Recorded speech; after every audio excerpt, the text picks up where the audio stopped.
নারী কমিশনের প্রধানকে পর্যন্ত অনেকভাবে হয়রানির শিকার যেটা বলা যায় সেটা হতে হয়েছে।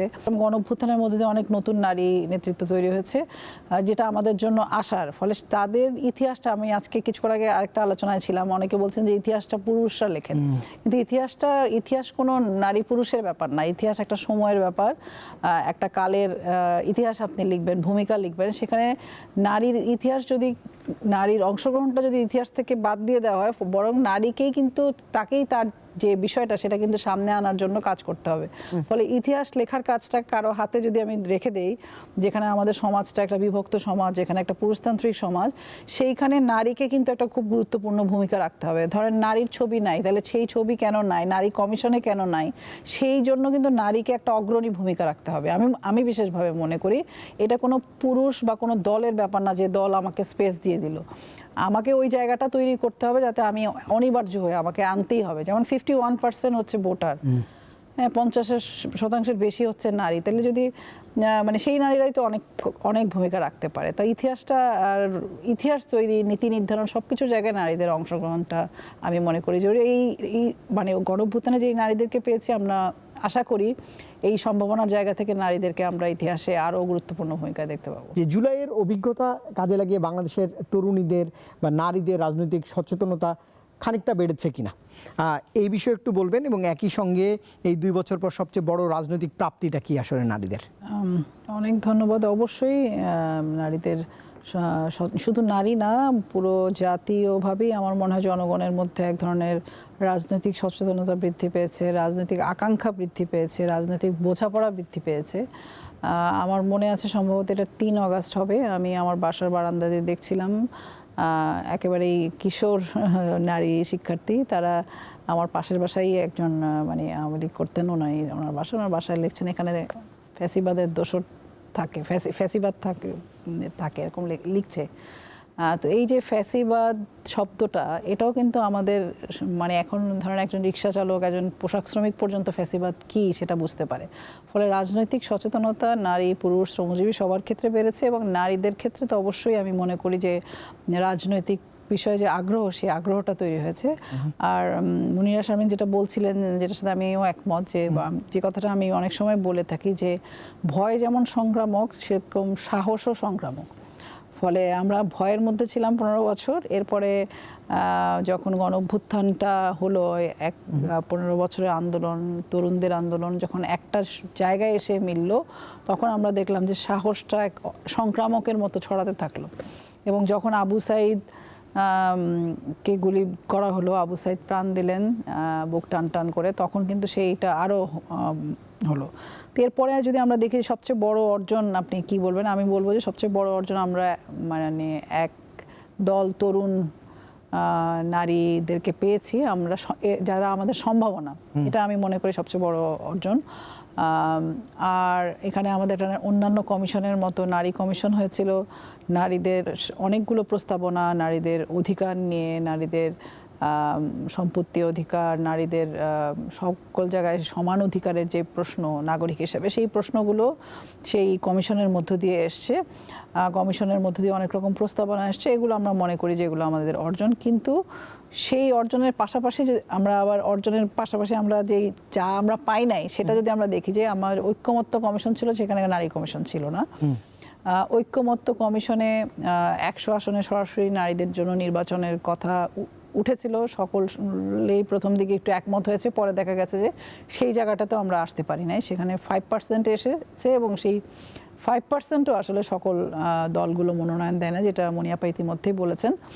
এবং পরবর্তী সময় আমরা দেখেছি যে নারী কমিশনের প্রধানকে পর্যন্ত অনেকভাবে হয়রানির শিকার যেটা বলা যায় সেটা হতে হয়েছে।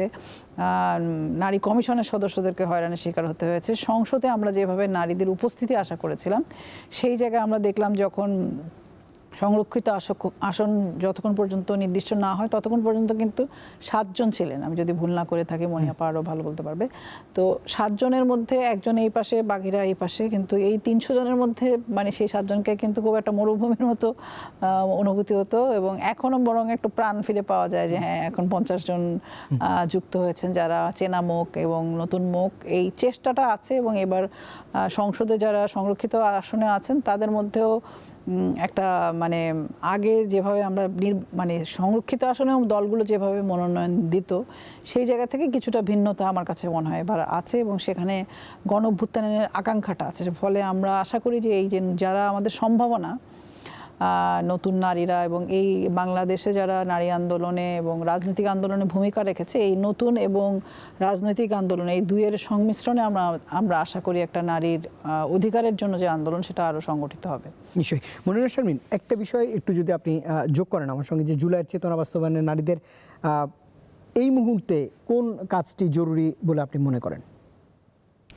দেখেন, এখানে আমার কাছে মনে হয় যে আপনারা আলোচনা করছিলেন, আমি শুনছিলাম, সেটা হচ্ছে যে আন্দোলনে বা এই গণ-অভ্যুত্থানে যে নারীরা এসছে, আমাদের মনে হয় ওই আন্দোলনে নারীদের উপস্থিতি বা অংশগ্রহণ বা নেতৃত্ব এবং এর সাথে রাজনীতির কথাটা যখন চলে আসে, আমরা যখন কম্পেয়ার করি, আমরা কিন্তু ভয়ঙ্করভাবে হতাশ হই।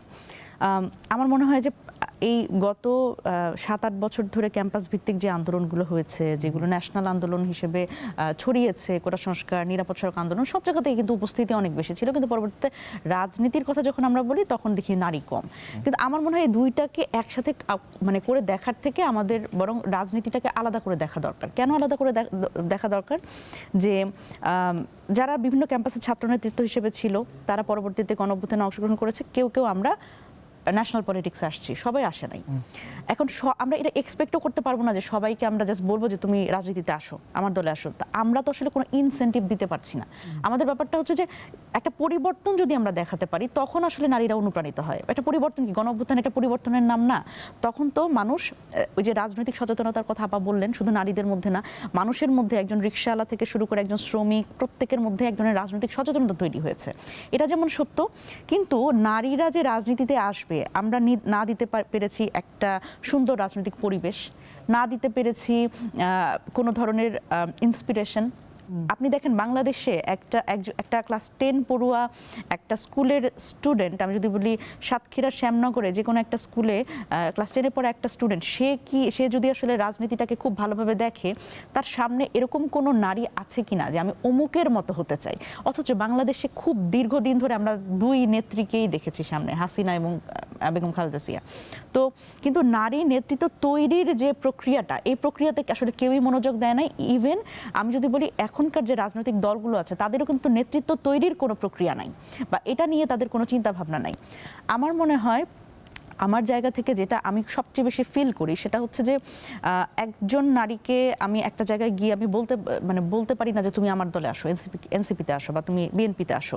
মানে রাজনীতিটা তো আসলে বাংলাদেশে শুধুমাত্র ব্যক্তির উপরে নির্ভর করে না রাজনীতিতে আসা না আসা, কারণ এখানে ইনসিকিউরিটি আছে, এখানে সাইবার বুলিং আছে, এই জায়গাটাতে নানান ধরনের ইনসিকিউরিটি নিয়ে কিন্তু আমরা দাঁড়িয়ে আছি। এখানে আমরা যে 3 জন নারী দাঁড়িয়ে আছি, আমাদের নানান ধরনের ইনসিকিউরিটি আছে। এখন আমাকে যে ফলো করে, সেই মেয়েটা দেখছে খুব ভয়ঙ্করভাবে আমি বুলিড হচ্ছি, এবং এটা নিয়ে আমার দল আসলে কিছু করছে না, বা দলের পক্ষ থেকে কোনো ধরনের কনসার্ন নাই, বা এটা যাতে আর পরবর্তীতে না হয় সেরকম কোনো মেকানিজমও ডেভেলপ করা যাচ্ছে না। তাহলে আমার সেই ফলোয়ার মেয়েটি মনিরা আপুর মতো হইতে চাই যে বলছে, কিন্তু সে তার পরিবারও কিন্তু তাকে এনকারেজ করবে না রাজনীতিতে আসার জন্য।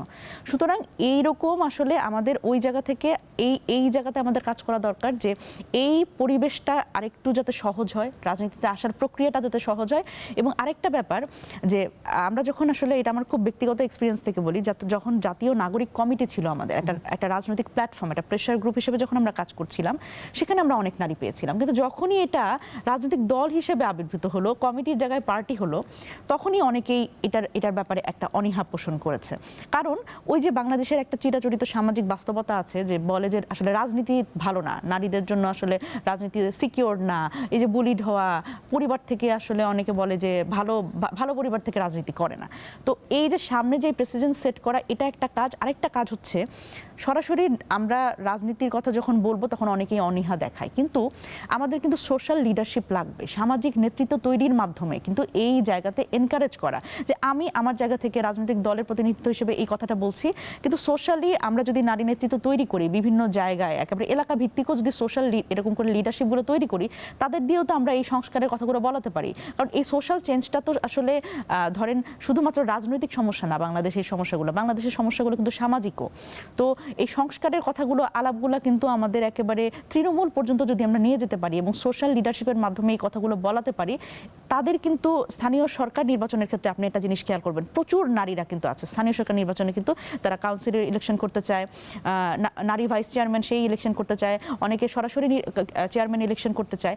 সুতরাং ওই জায়গাতে তাদের আসলে এনকারেজ করা। আমরা আসলে তৃণমূলের দিকে আমার মনে আছে শেষ মনে হয় আমি শুনেছিলাম কোন লিডারের থেকে, বেগম খালেদা জিয়া, উনি একটা ভয়েস অফ আমেরিকাকে ইন্টারভিউ দিচ্ছিলেন, ওনাকে বলা হচ্ছে যে আপনি আসলে কি ভবিষ্যতে আপনি কেমন করে এই নেতৃত্ব তৈরির জায়গাটা মানে চান। উনি বলছিলেন যে আমাদের তো আসলে তৃণমূলে যেতে হবে, তৃণমূল থেকে যতদিন না পর্যন্ত আমরা এই লিডারশিপগুলো তৈরি করে আনতে পারবো, এই শুধুমাত্র আমরা একদম শহুরে এবং যাদের আসলে আমরা চিনি তাদের দিয়ে আসলে রাজনীতিটা করানো।